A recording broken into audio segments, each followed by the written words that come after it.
In February of 1986, a 65-year-old Tibetan monk lay on a wooden bed in a small monastery on the side of a Swiss mountain. The mountain was called Mont Pèlerin.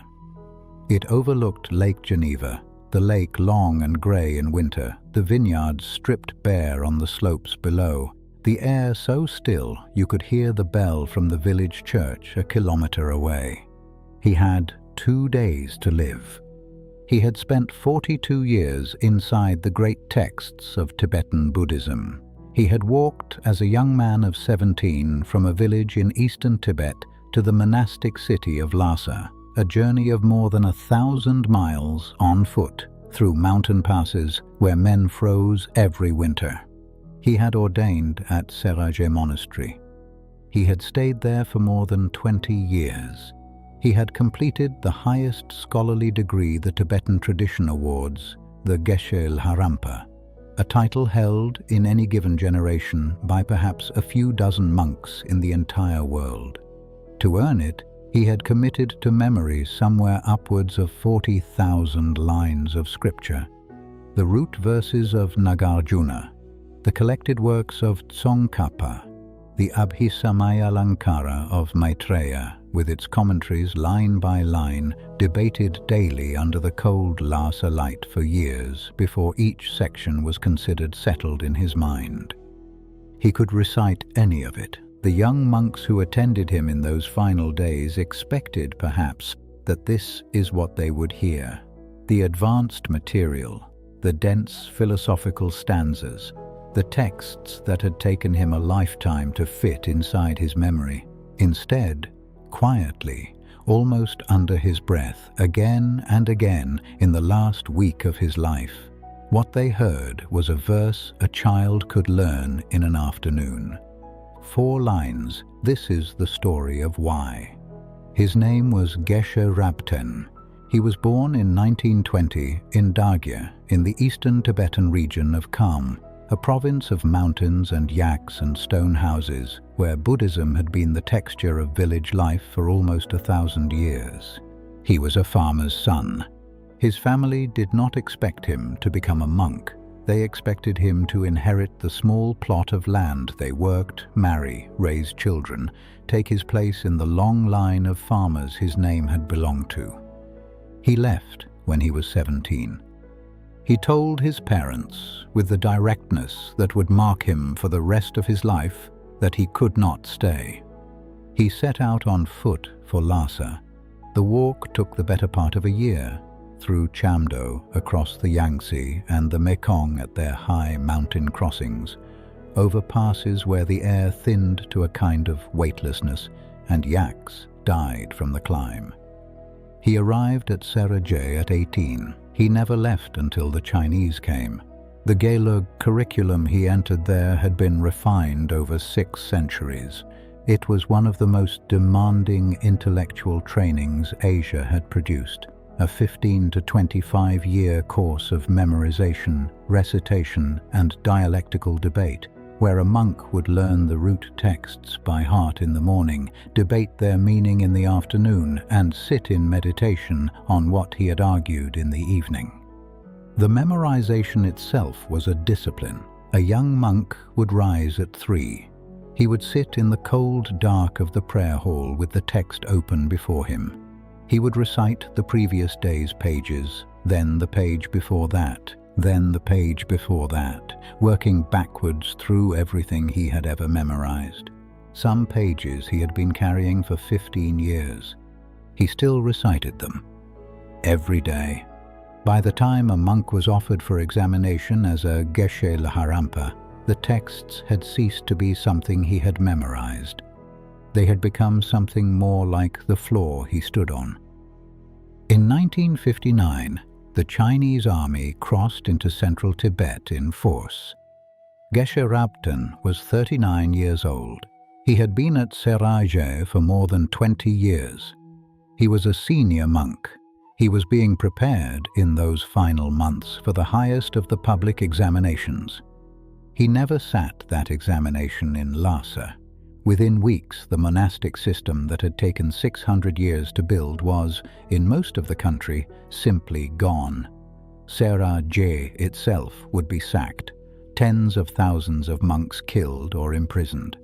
The libraries, millennia of accumulated scholarship, in hand-copied script on hand-pressed paper, burned. Geshe Rabten escaped over the Himalayas to India. He carried no books. He did not need to.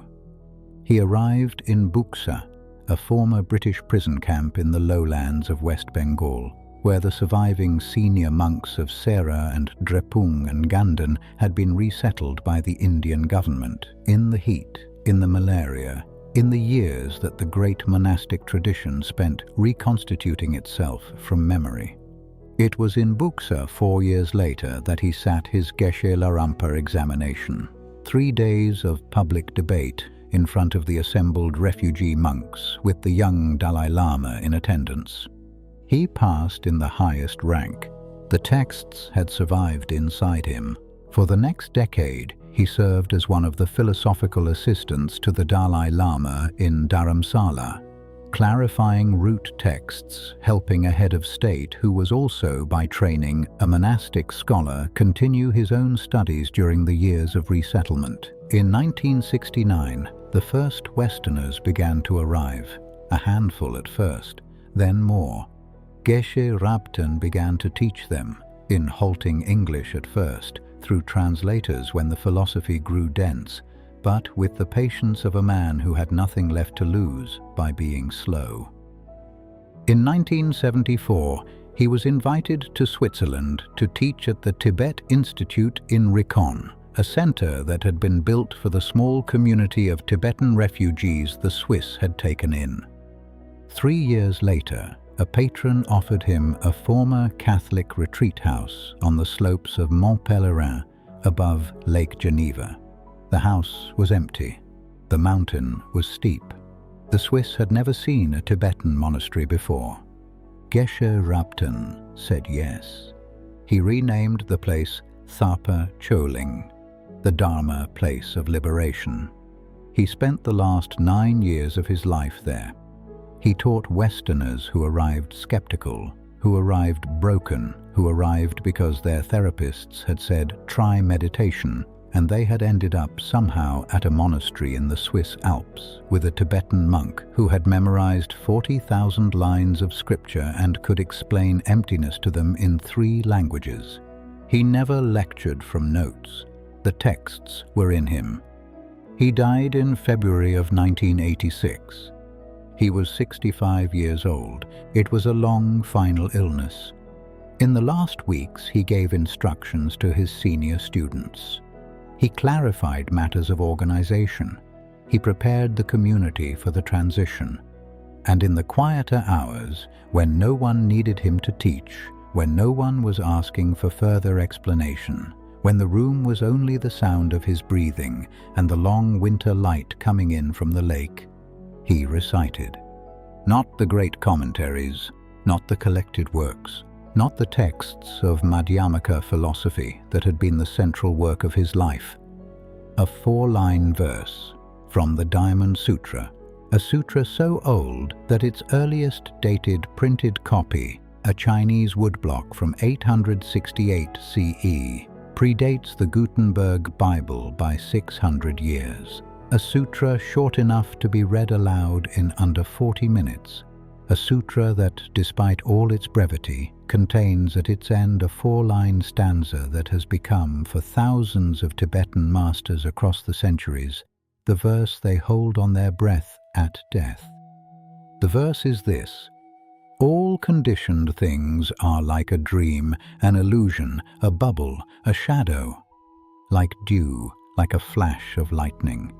Thus should they be contemplated." That was it. A handful of seconds to recite.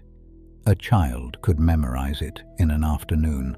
The young monks attending Geshe Rabten in those last weeks did not at first understand why this, of everything in his immense interior library, this is what he kept returning to.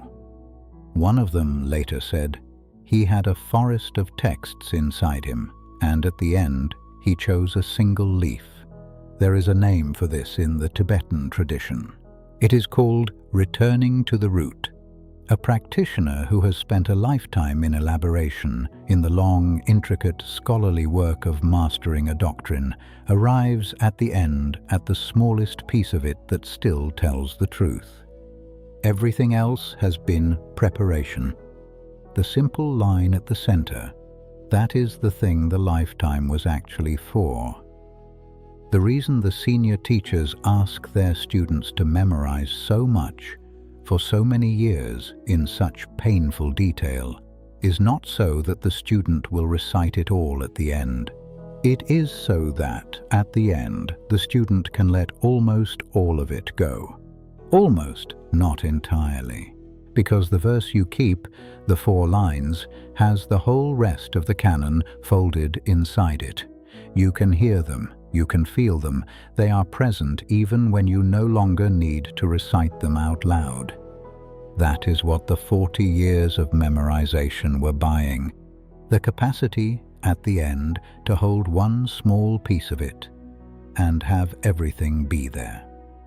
Now, you are not going to memorize 40,000 lines of Tibetan scripture. You don't have a teacher who will sit with you in a cold prayer hall before dawn for 20 years. You don't need one. But something Geshe Rabten was doing in those last weeks is for you. Otherwise you wouldn't still be here. It is this. Most of us live in the opposite direction. We accumulate, we add, we collect, we chase more of everything. More books, more practices, more techniques, more vocabulary, more of the language of self-improvement, until our shelves bow and our minds run hot, and we cannot remember what we were looking for in the first place. Mastery, in any tradition, runs the other way. A master is not someone with more. A master is someone who has finally found out which small piece of it is load-bearing. Geshe Rabten had found that piece. It was 4 lines, a verse a farmer's son from Kham had been carrying inside him through Lhasa and Buxa and Dharamsala and the Swiss Alps, polishing it, sitting with it, returning to it, until at the end of his life it was the only thing he needed. Like a dream, like a bubble, like dew. Tomorrow morning, before the day gets its hands on you, you might consider a question that Tibetan monks have asked themselves quietly for centuries. If you had 2 days to live, what single sentence would you want on your breath? Not the most clever thing you've ever heard, not the most quotable, the most true, the thing you have, over years, gradually polished down to its smallest reliable form. Most people don't have one. That is not failure. That is the invitation. A life lived attentively has a chance to produce one of these verses for itself. Sometimes it is borrowed from a tradition older than your grandparents. Sometimes it is your own, a sentence you said once out loud and noticed felt true in a way that nothing else had. Either way, it is small, it is reliable, and it has, folded inside it, more than you knew you were carrying. Geshe Rabten died at Thapa Chuiling on the morning of the 26th of February, 1986. The monks who were with him reported that, at the end, his breathing simply slowed. There was no announcement. There was no final teaching. Only the verse, repeating quietly, growing softer, becoming finally indistinguishable from the breath that had been carrying it, like dew, like a flash of lightning. Thus, in the small monastery on the side of Mont Pelerin, above the long winter lake, the wooden bed where he died is still there. The monks who keep the place have not changed anything. In the morning, the bell rings. The light comes in from the same window he watched. And somewhere in the air of that room, the 4 lines are still being recited by whichever monk has the practice on that particular morning of carrying them.